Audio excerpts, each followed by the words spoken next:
Romanos, capítulo 6,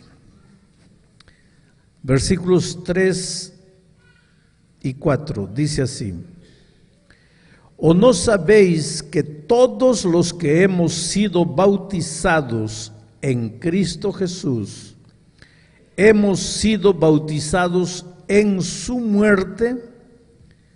Porque somos sepultados juntamente con Él para la muerte por el bautismo, a fin de que como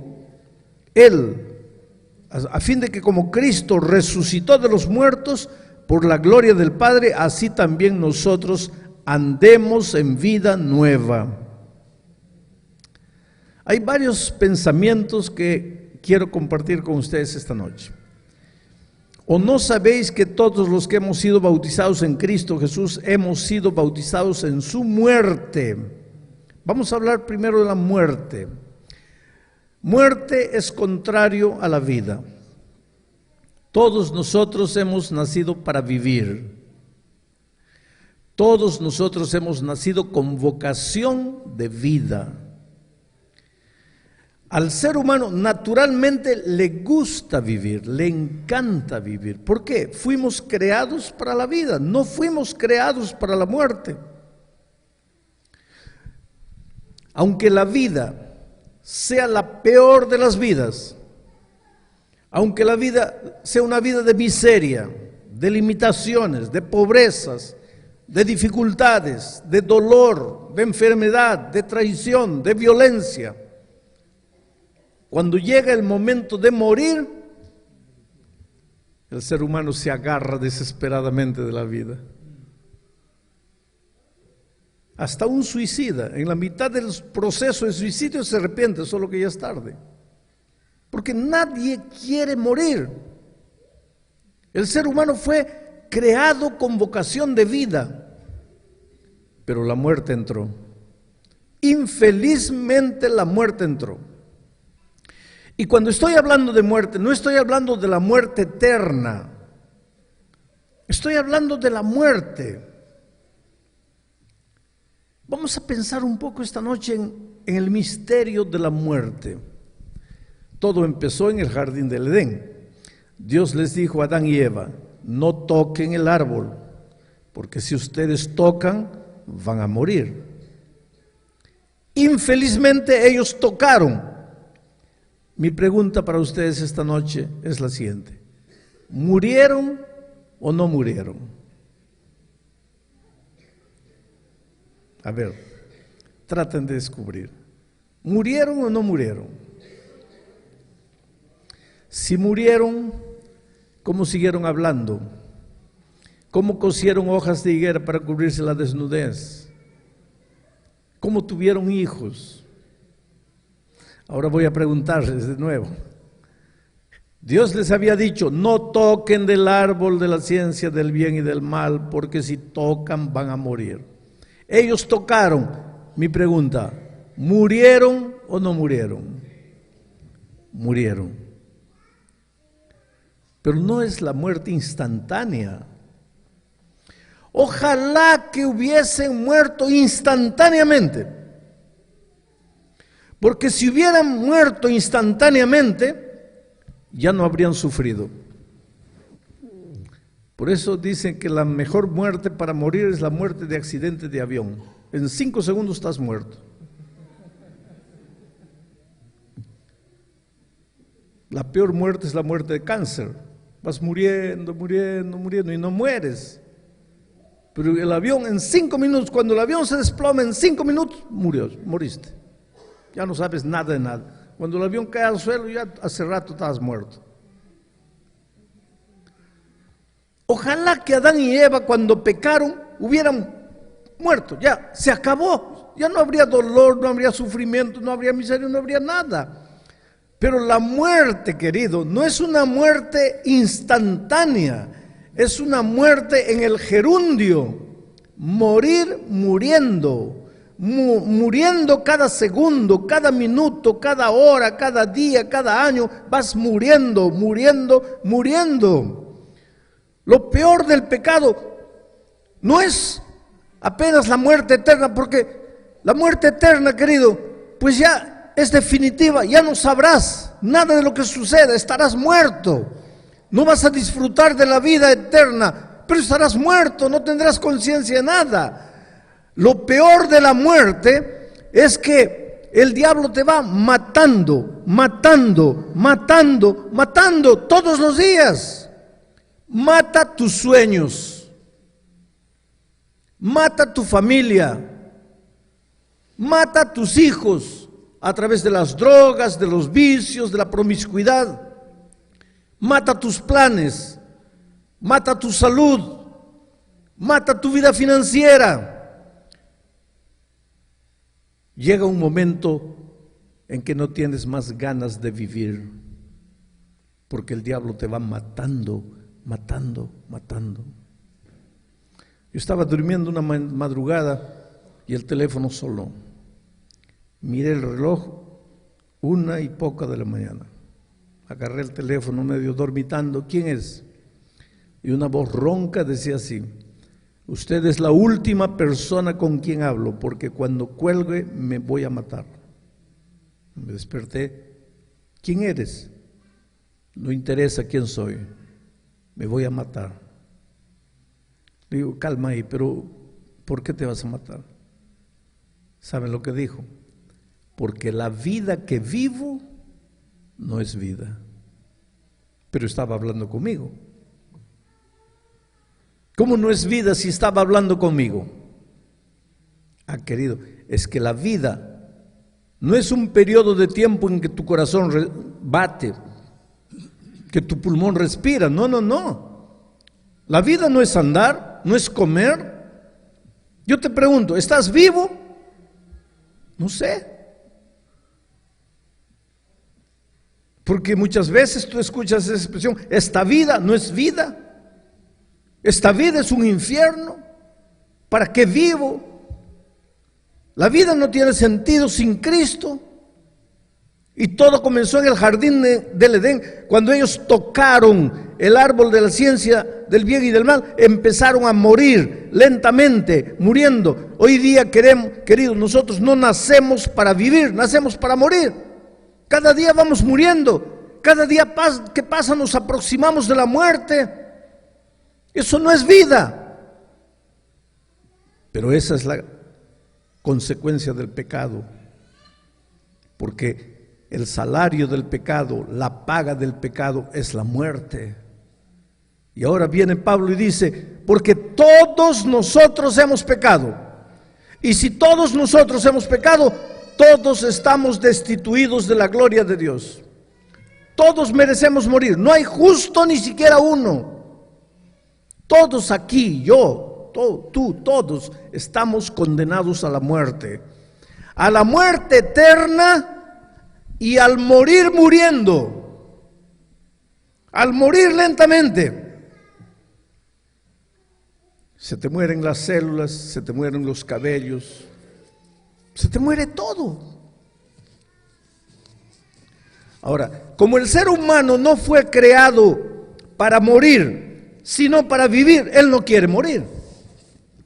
Estoy condenado, he pecado, merezco morir. Pero como fui creado por Dios originalmente para la vida, no quiero morir. Me resisto a morir. Huyo de la muerte. Pero el pecado, la paga del pecado es la muerte. Yo pequé y tengo que morir. Ahora no quiero morir. Entonces voy a Dios y le digo: Señor, por favor, perdóname. No quiero morir. Por favor, no quiero morir. ¿Y qué hace Dios?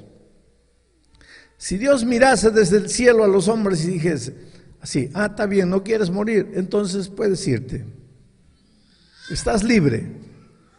El diablo agarraría a Dios y le diría: espera un poco, no dices que tu palabra es eterna, no dices que la hierba se seca, la flor se marchita, pero tu palabra permanece para siempre, no dices. Muy bien, entonces, ¿qué es lo que dice aquí? La paga del pecado es la muerte. Y ahí, el hombre no pecó.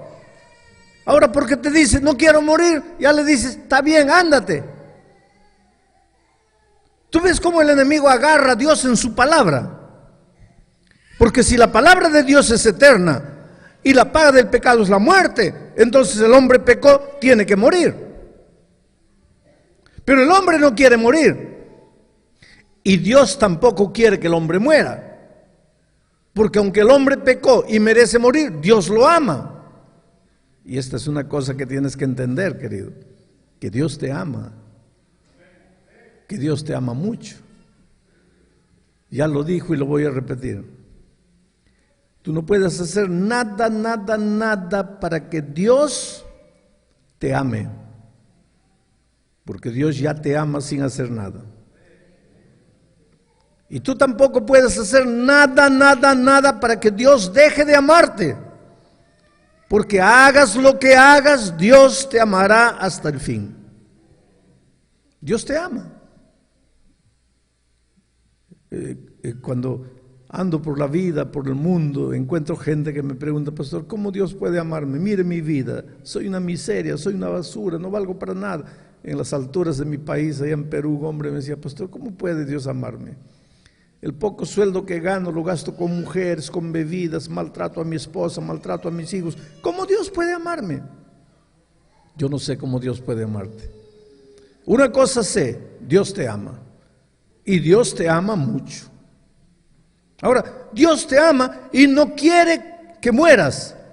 Pero tú tampoco quieres morir. Pero su palabra dice: la paga del pecado es la muerte, y tú pecaste, tienes que morir, pero no quieres morir, y Dios te ama, tampoco quiere que mueras. ¿Qué hace Dios? Ahí aparece la persona maravillosa de Cristo. Porque Dios, Cristo se presenta ante su Padre y le dice: mira, déjame ir a la tierra como hombre, voy a hacerme hombre y voy a ir a la tierra y vivir como un hombre. Y Jesús vino a este mundo y nació de la Virgen María. Anoche hablamos de eso, como un niño indefenso, y vivió como un ser humano. Y fue tentado en todo como un ser humano. Querido, no hay una tentación que tú tengas que Jesús no haya tenido en su vida.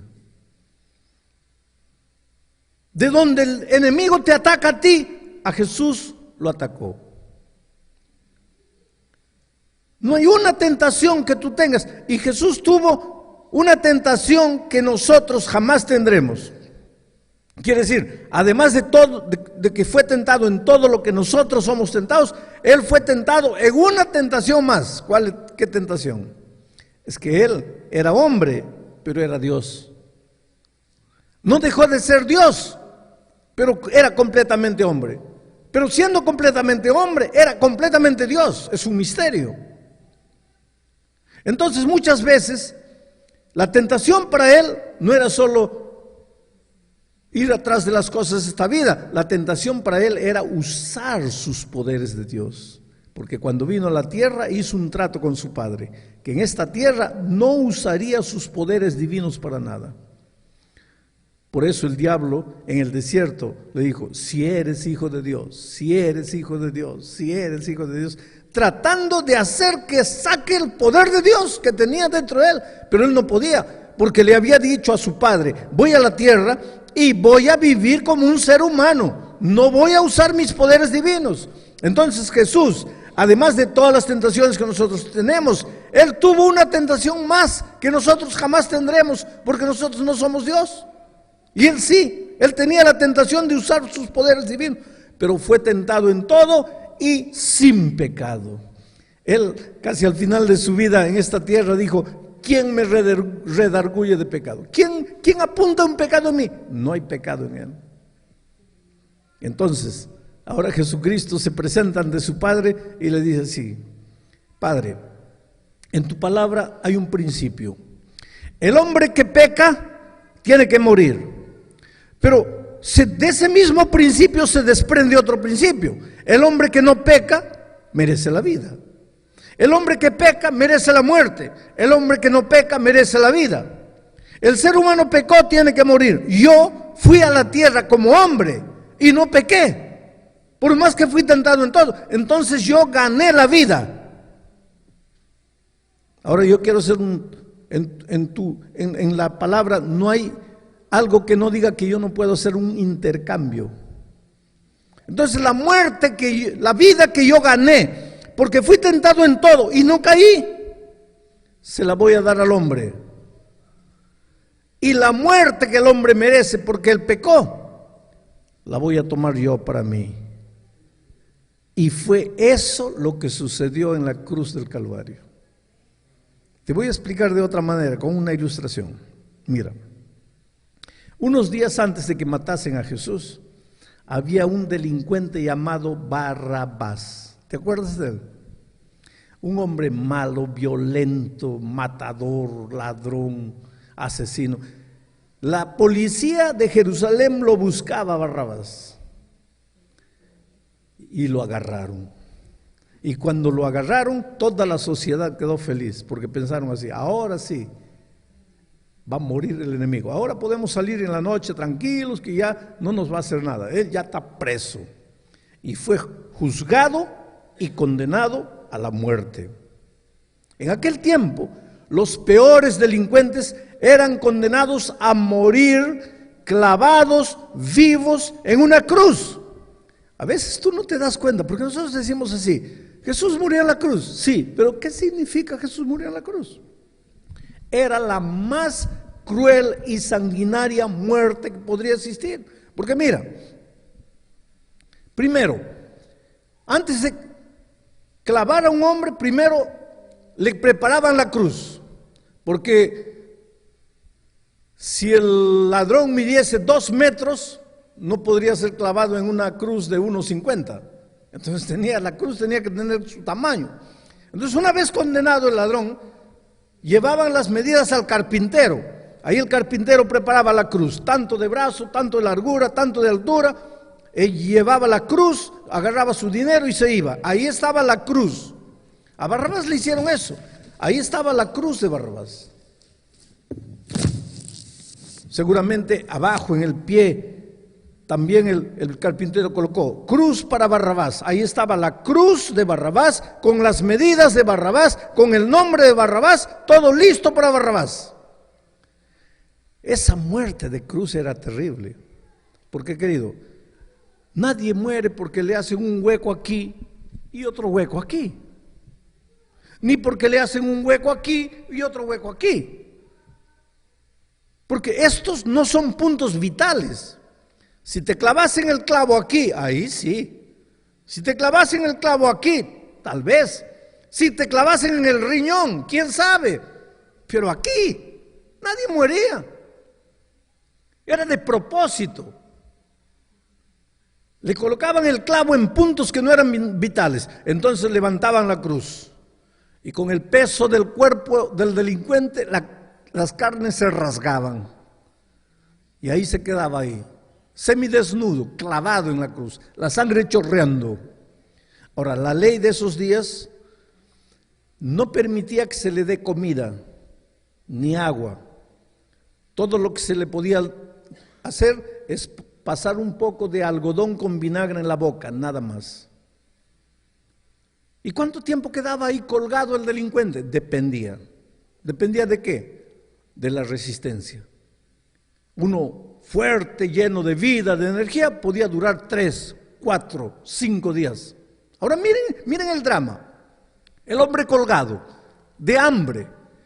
De día el sol lo quemaba impiedosamente. En la noche, el viento helado de la noche lo castigaba como un chicotazo. El hombre estaba ahí, sangrando. La sangre se le secaba en los brazos. Las moscas venían, se le posaban en el rostro. El pobre no podía hacer nada, no podía moverse, no podía hacer nada, muriendo de hambre, de dolor. Había un momento, a veces un día, 2 días, había un momento en que el ladrón, el delincuente, le decía a la gente: por favor, mátenme ya, mátenme. Denme la estocada final, no aguanto, mátenme. Pero no lo mataban, porque esa condenación de crucifixión era planeada al propósito. Porque cuando el delincuente estaba colgado ahí pidiendo mátenme, ahí venía el papá de la chica que había sido violada por el delincuente. Y le decía, ¿y ahora? ¿Te acuerdas lo que le hiciste a mi hija? Miserable, muere. Un día, 2 días, 3 días, el pobre ya no sabía qué hacer. Era una muerte cruel. Era la peor de las muertes planeada para los peores seres humanos. Y Barrabás era uno de ellos. Y ahí estaba la cruz de Barrabás. Pero ese día agarraron a Jesús.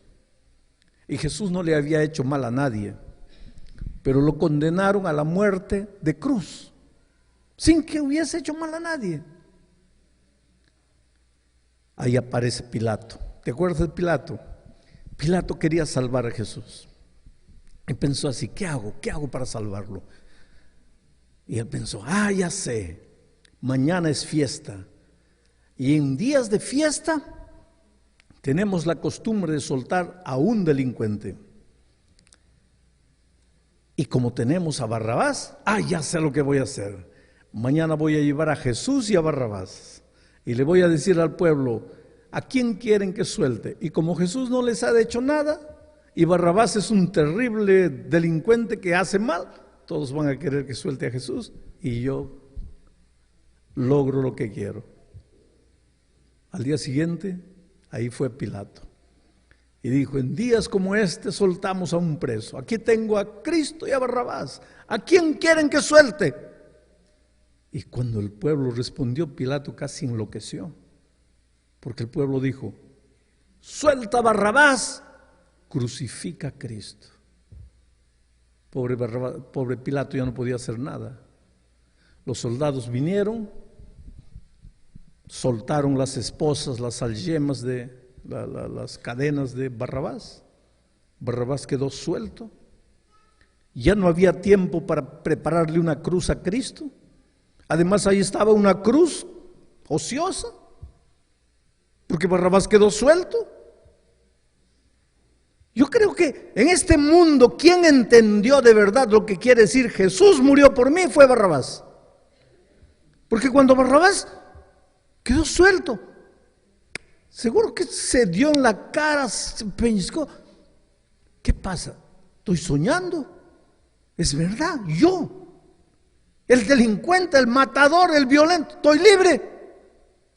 Y ese Jesús que no le hizo nada a nadie, va a morir en mi lugar.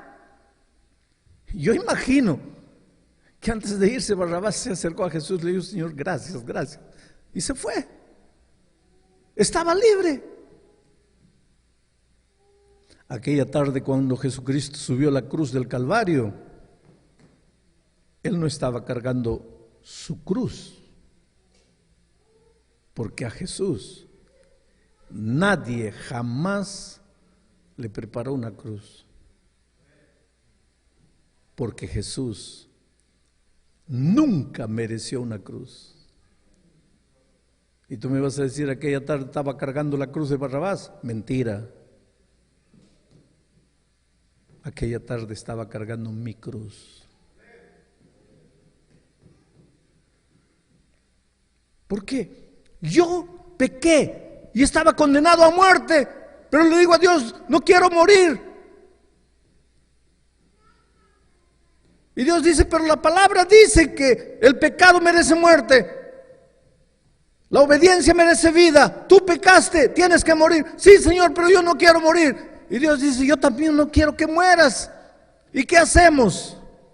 Ahí aparece Jesús. Y dice, yo voy a morir la muerte del hombre.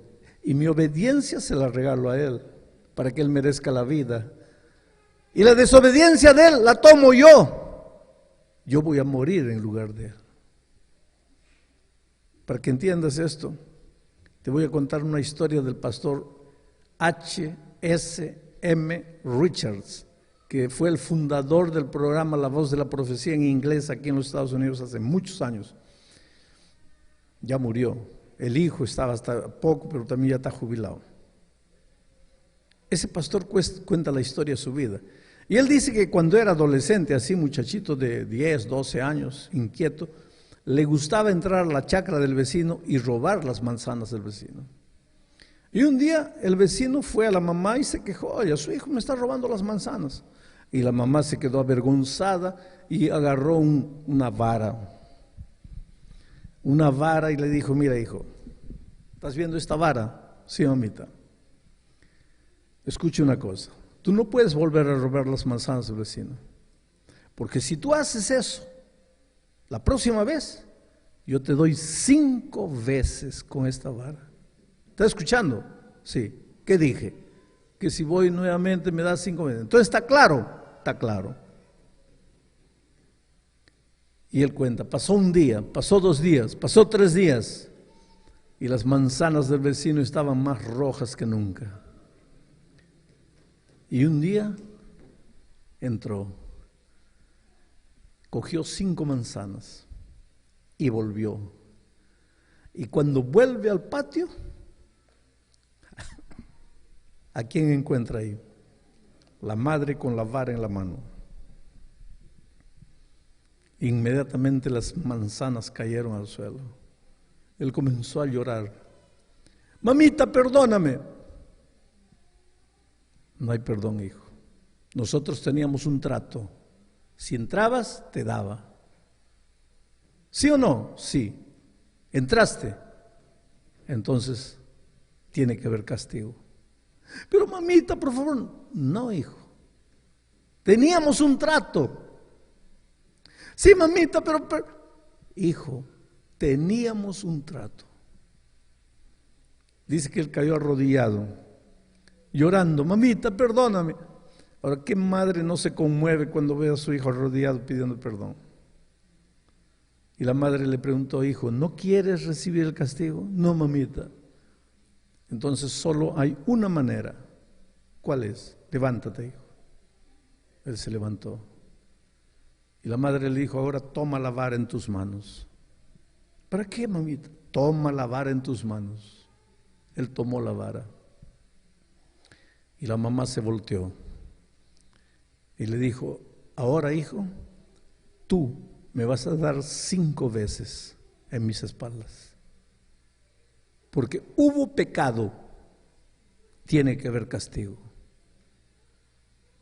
Tú mereces el castigo, pero yo te amo y yo voy a sufrir el castigo. Y eso es lo que hicimos en la cruz del Calvario. Cada vez que nosotros decimos: Dios mío, perdóname, ¿sabes lo que estamos diciendo? Señor, yo pequé, merezco morir, pero no quiero morir. Y Jesús dice: ¿no quieres morir? No, Señor, solo hay una manera. ¿Cuál es, Señor? En lugar de que yo te clave a ti por tus pecados, tú me vas a clavar a mí por tus pecados. El pastor Richards no tuvo el valor de castigar a su madre, pero tú y yo tuvimos el valor de clavar al Señor Jesucristo. Cuando yo era niño, mi madre tenía un libro llamado Primeros Pasos. Era un libro con historias de la Biblia y muchas figuras. Y ahí estaba la crucifixión de Cristo. Yo era pequeñito, 5, 6 años. Le preguntaba a mi mamá: mamita, ¿quién es este que en la cruz aquí? Ella me decía: hijo, ese es el buen ladrón. Y este aquí, el mal ladrón. Y este del centro, hijito, ese es Jesús que murió por nuestros pecados. ¿Y estos que están abajo, quiénes son? Y ahí mi madre se llenaba de cólera y me decía: hijo, esos son los malditos soldados que mataron a Cristo. Y toda mi vida yo crecí pensando que eran los soldados que habían matado a Cristo. Hasta que un día, herido por el pecado, tuve que levantar los ojos y decir: Dios mío, perdóname. Y en ese momento entendí que quien clavó a Cristo no fueron los soldados, fui yo. Porque la única manera de librarme de la muerte es clavando al Señor Jesucristo. Desde que el pecado entró, el diablo te está matando lentamente, porque la vida que estás viviendo no es la vida que Dios quiere. Ganando $8 por hora, eso no es vida, querido. Dios quiere mejores cosas para ti. Tu hogar destruido, peleando de día, de mañana con la familia, eso no es vida. Sin documentos, con miedo de la policía, eso no es vida. Enfermo, sin tener dinero para pagar el remedio, eso no es vida. Dios quiere vida para ti. Pero es que el enemigo te está matando todos los días, poquito a poco, te va matando. Ojalá te matase de una vez, pero no, te mata como el gato mata al ratón. ¿Ya viste alguna vez cómo el gato mata al ratón? Es una muerte cruel.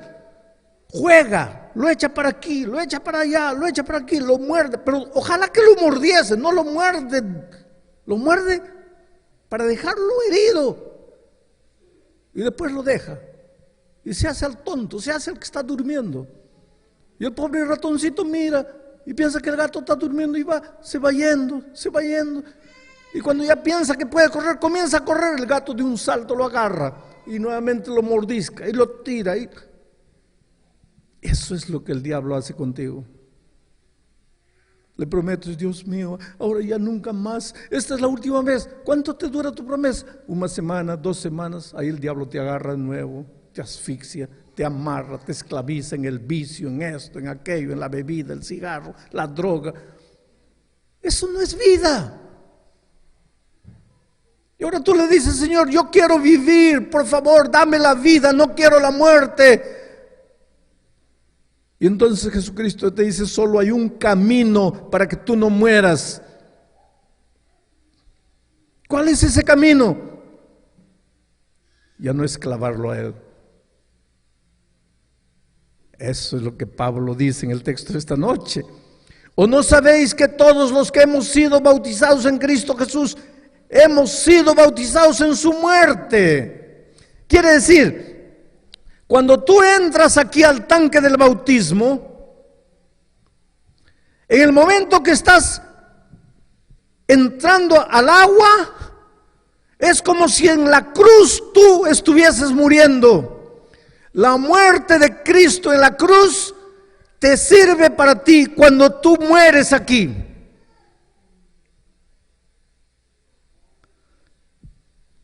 No basta creer para ser salvo. Porque Santiago dice que los demonios también creen y hacen más, tiemblan, pero no se van a salvar. ¿Por qué? Porque no basta creer. Marcos 16 dice, el que creyere ese será salvo. El problema del diablo es que cree, mas tiene miedo de agua. El que creyere y fuere bautizado. Y Pablo viene ahora y dice, y en el momento que eres bautizado, estás siendo bautizado en la muerte de Cristo. Y así como Cristo murió y resucitó, cuando tú también entres aquí, sales resucitado para una nueva vida. Ahora estabas andando aquí, destruido, vida financiera acabada, vida familiar a los pedazos, los hijos por un lado, los vicios, la desgracia, la promiscuidad. Cuando eres bautizado, la muerte de Cristo te sirve, ya no necesitas morir porque Cristo murió por ti. Y tú te apoderaste de la muerte de Cristo al entrar al agua, y cuando sales del agua, sales para novedad de vida. Ahora vas a caminar ya no en la dirección de la muerte, sino en la dirección de la vida. Por eso el bautismo no es una opción. Porque tú tienes 2 caminos. Porque todos pecamos.